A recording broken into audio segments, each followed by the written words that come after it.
Hello everyone, and welcome to another episode of Big Diners Views. Alright, so, I know that I've been doing video game reviews lately, just because why not? I mean, I've been playing a little bit more video games than I have in the past, because I've had a little more time, and I'm like, why not for those other videos? And so, since you guys might be getting bored of all the video game reviews I've done, I decided to do a review on the first movie, directed by the same director, of a sequel that literally just came out a couple days ago, which I saw with my dad last night. And after that movie was over, I looked to my dad sitting next to me and I said, "We are buying this movie," and it was just an awesome movie. And so I'm going to review the first one that same actor did, or same director did. And if you guys haven't guessed it, Star Trek. Alright, both of these films were directed by J.J. Abrams. This one came out in 2009, and, this one is just called Star Trek. And J.J. Abrams was the first director to not know the original creator of the Star Trek franchise. I remember looking at, or watching a, video a few years ago about, the person who created Star Trek. I forget his name. That when he passed away, his son didn't really know much about Star Trek, so he went and did interviews, asked people questions about his dad, about the show and everything, and, he talked to J.J. Abrams, who was directing, this movie at the time, he was still directing it, and, I think they said that J.J. Abrams never even knew the original creator of the Star Trek franchise. So, but for someone that didn't really know the guy who created it so well, he did a pretty damn good job with both of these films, I have to say. This 2009 film goes back to the origins of Jim Kirk and Spock and all that. And in this film, though, it has an alternate reality, basically. They have elements similar to some of the other adventures that the characters went through in the original stuff, but still showed it in their own way. For example, in this film, in the beginning scene, the ship that Captain Kirk is born on is destroyed in the beginning scene of the film, so I'm not really spoiling anything.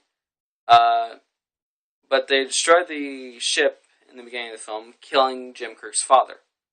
They never even mentioned Jim Kirk's father in the original stuff, as far as I know. But still, that made a big impact on him, because apparently Captain Kirk's father had encouraged him to join Starfleet Academy, which is for those of you who are not familiar with the franchise, is basically all the other species, planets combined into one unity. And Jim Kirk's dad was killed because of the Romulan ship or whatever at the beginning of the film. So, anyway, that happens, and that never happened in the original. This is an alternate reality film, basically. That, as well as Star Trek Into Darkness. They have elements from the original stuff, but shown in a different way. And the same basic premise might happen, but they show it differently, basically.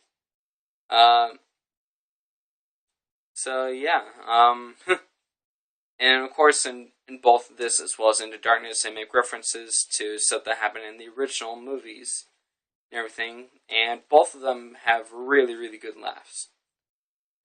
In this film, though, they meet up Scotty again, as well as, in this film, Kirk and Spock hate each other like crazy. But Kirk and Spock hate each other like crazy, and in the original one, but then, of course, they become good friends. So, anyway, let me show you what the case is. So, here's the front. Back of it, this is one my complaints about the case. If you bought the Blu-ray thing like I did, or my parents and I did, the back here, it's just glued on. It's literally just glue holding it on here. If it wasn't for that, then this little piece of paper would fly off. I think that they could have at least pasted it on there a little bit better. Because, I mean, it's just flopping around and everything. So anyway, take this off. The front has Captain Kirk, back as Spock. Open it up. First disc is the Blu-ray. The second one is special features. Third one has the digital copy of the film. Then on the inside, with this little thing that was on the side there, just advertisements. Yeah, there, and all that whatnot. I don't really pay attention to these mostly, but if they show something about the film, then of course I'll show in the review. Alright, so this film, all in all, I think that was really well done. I think that J.J. Abrams has done a really good job with both of these films and the franchise. I think that he is taking it to new limits. But, that being said, he definitely likes seeing things get blown up. In both this as well as the second film, there are huge big booms, to say the least, and they're just all around good films. Personally, I think that that both Star Trek as well as Into Darkness are at the same level of awesomeness. Basically, I think that they deserve about the same rating as each other. Except the one thing that I don't like about Into Darkness is that if you say one spoiler, you can practically spoil the entire movie. I mean, there are quite a few different spoilers that you can say about this movie that will be you'll be like, and wonder the entire movie, when's this going to happen? And there are just too many spoilers in that film. But this one, if you spoil something, I mean, it might spoil the entire thing, but I mean, Into Darkness has a lot more spoilers in store. This one only has a couple spoilers, like what happens at the end. But other than that, not very many. Also, another thing that I like about this film is that the original Spock, Leonard Nimoy, he makes an appearance in this film as well, which I thought was pretty awesome. I think that his appearance and his role in this film was well done. Dialogue and everything. Story-wise, I have one question and one question only. What the hell were they thinking putting Uhura and Spock together?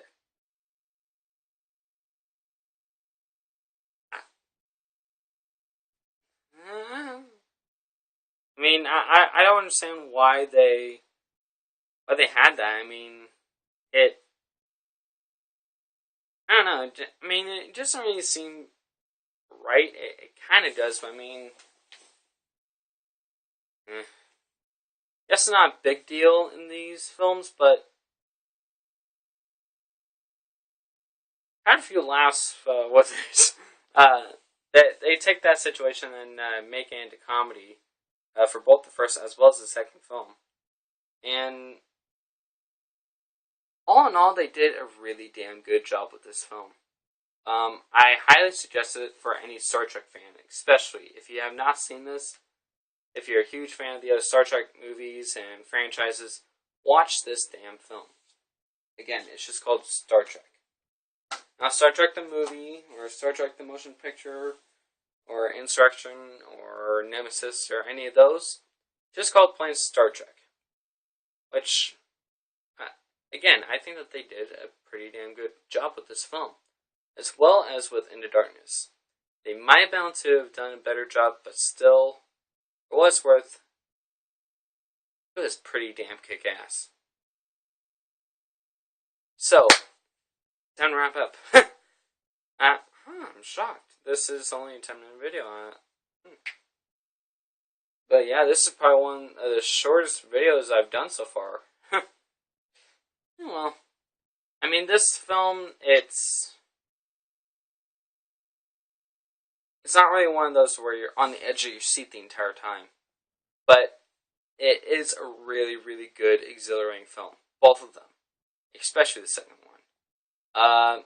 One thing though, the guy who played the Hulk in the original movie, the 2004 or whatever, I did a review on that as well as the Incredible Hulk film. He plays the villain in this. And as much as I might not like that actor for his role as Bruce Banner in that film, I think he probably redeemed himself with his role in this one. I really liked it. I think that he did a good job as the villain Nero in this film. Yeah, I think that they did a good job, and that the actors were at they did pretty damn well. They did very well for what they were given and everything.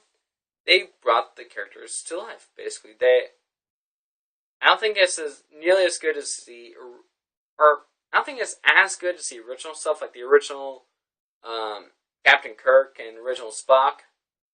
But still, they did a really good job with this film. They did really good. But yeah, that's all I really have to say about this film, Star Trek.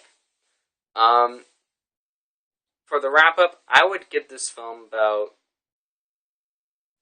3.5. Yeah, I'd give it 3.5 stars. So, anyway, again, 3.5 stars and everything, and yeah. Oh, really quick before I end this review, or the review technically is already ended, but if you guys follow my channel really quick, for all this, I know that my videos recently have just been posted on Wednesday, mostly. For some reason, when I'm trying to upload a video, it seems to take a few days for it to even upload. And again, this is just on my phone. So, I mean, I'm uploading these literally right after I'm done doing the reviews. And, I mean, I'll watch them over before sometimes, but, yeah, I upload them after I'm done doing the reviews themselves, but for some reason my phone has just been uploading a couple days later, and it takes a long time to load them. So that's why, if it's on Wednesday, I'm sorry, I'm trying to keep this stuff to the weekends. I just don't have any time to do it during the week. At least not right now, since it's not even summertime for me. But, since that's happening, I might be just moving to Wednesdays. Like, that might be when the reviews are uploaded, but I don't know. I'm going to try to see what I can do to make the reviews be on the day that I do the reviews, but they might be uploaded on Wednesday or some other time during the week. So I'm sorry about that, guys. I'm going to try to keep it during the weekend, but I mean, my phone is just being crazy. So, yeah, if it's uploaded, if you guys see the review afterwards, then I'm sorry about that. But anyway, thanks again for watching the video, and live long and prosper. Have a good one.